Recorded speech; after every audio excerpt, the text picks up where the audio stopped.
6 नवंबर 1947 में भारतीय फौज, डोगरा फोर्सेस और हिंदुत्व आरएसएस कुव्वतों ने मकबूजा जम्मू और कश्मीर के खते जम्मू में लाखों मुसलमानों का कत्लेआम किया जब वो पाकिस्तान की तरफ हिजरत कर रहे थे।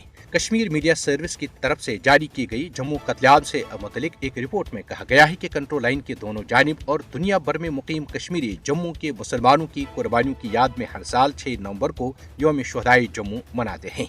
1947 में जम्मू में मुसलमानों का कत्लेआम इंसानी तारीख का बदतरीन कत्लेआम है और 1947 में शुरू होने वाला कश्मीरी अवाम का कत्लेआम आज भी जारी है। 1947 में जम्मू का कत्लेआम मकबूजा जम्मू और कश्मीर की तारीख का स्याह तरीन बाब है और इस बेहिमाना कत्लेआम के जख्म अहले कश्मीर की यादों में आज भी ताज़ा हैं।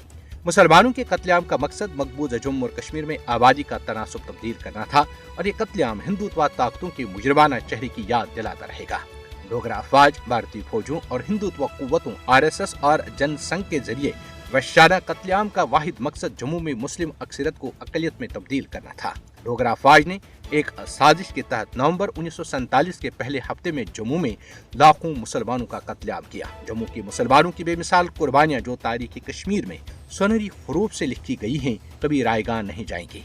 जम्मू में मुसलमानों का कत्लेआम नाम निहाद भारतीय सेक्युलरिज्म के चेहरे पर बदनुमा धब्बा है। 1947 में जम्मू से शुरू होने वाला कुर्बानियों का सिलसिला मकबूजा जम्मू और कश्मीर में आज भी जारी है और अब तक 4 लाख से जायद कश्मीरी अपने हक खुद इरादत के मुतालबे के हुसूल के लिए जाम शहादत नोश कर चुके हैं। हिंदुत्व कुव्वतें 1947 में जम्मू कत्लेआम को मकबूजा वादी कश्मीर में भी दोहराने की कोशिश कर रही है। अहले कश्मीर हौसले और बहादुरी के साथ भारतीय मजालिम का मुकाबला कर रहे हैं और वो आज़ादी की सुबह जरूर देखेंगे। अक़वाम मुत्तहिदा समेत इंसानी हुकूक की आलमी तंजीमों को मकबूजा जम्मू और कश्मीर में भारतीय फौजों के हाथों कश्मीरी अवाम की नस्ल कुशी रुकवाने में अपना किरदार अदा करना चाहिए। जम्मू कत्लेआम जंग अजीम दोम के बाद नस्ली तत्हीर का पहला वाक़या था।